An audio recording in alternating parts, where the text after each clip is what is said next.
welcome back to From Shambles to Shambhala. We've had a bit of a busy and chaotic time over the last couple of months, so we missed out a month, unfortunately. So I'm just going to give you a little bit of a recap and catch up. Many of you will know that my daughter and her family went on a journey across Canada, spreading love in a whole variety of different communities. They drove 11,000 kilometers across the country and had a really rich experience. And then fortunately Zia and I were able to go to Nova Scotia to do the 7 Sacred Seals with a wonderful group of women there.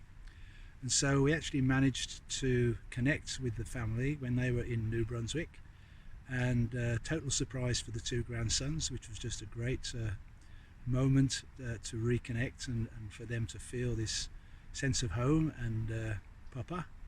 And that was a great little adventure. And we drove through Prince Edward Island and Cape Breton before ending up in Mahone Bay for the 7 Sacred Seals. And that was where they did their final Spread Love Across Canada, Choose Love Canada Across the Country, their final connection to people in Canada. It was a beautiful completion on the journey.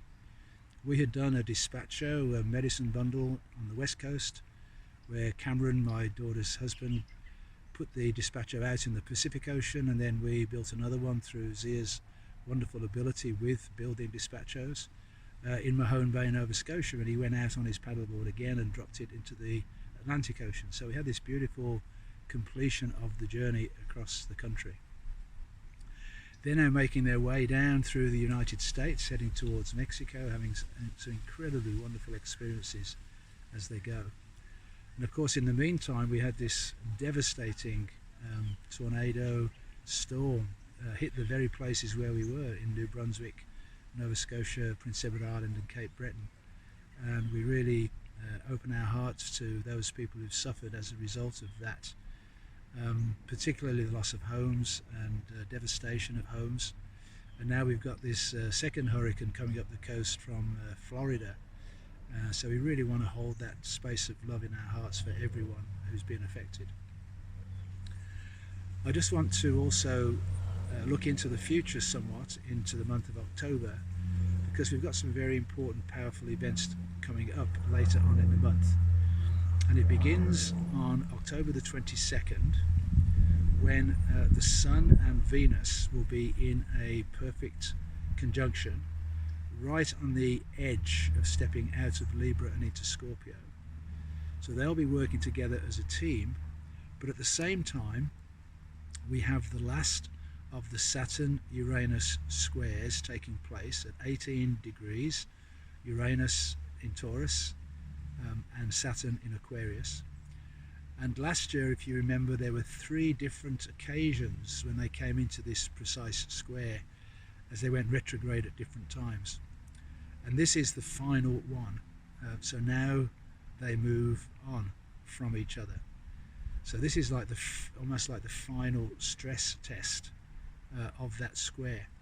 And they're not very good bed companions, because Saturn's all about the old structures, the old paradigms, the old way of doing things. And Uranus is all about doing things differently, freedom, sudden and unexpected change. And the reason I'm talking about this specifically is 3 days later we go into the eclipse season. So on the 25th of October we have a partial solar eclipse in Scorpio, and then 2 weeks later on November the 8th we have a total lunar eclipse in Taurus. And this is a reflection of the eclipse season earlier in the year. You may want to cast your mind back to the 2 weeks April 30th to May 15th, where we had a reversal of roles. So on April the 30th we had the partial solar eclipse in Taurus, and on May 15th we had the total lunar eclipse in Scorpio.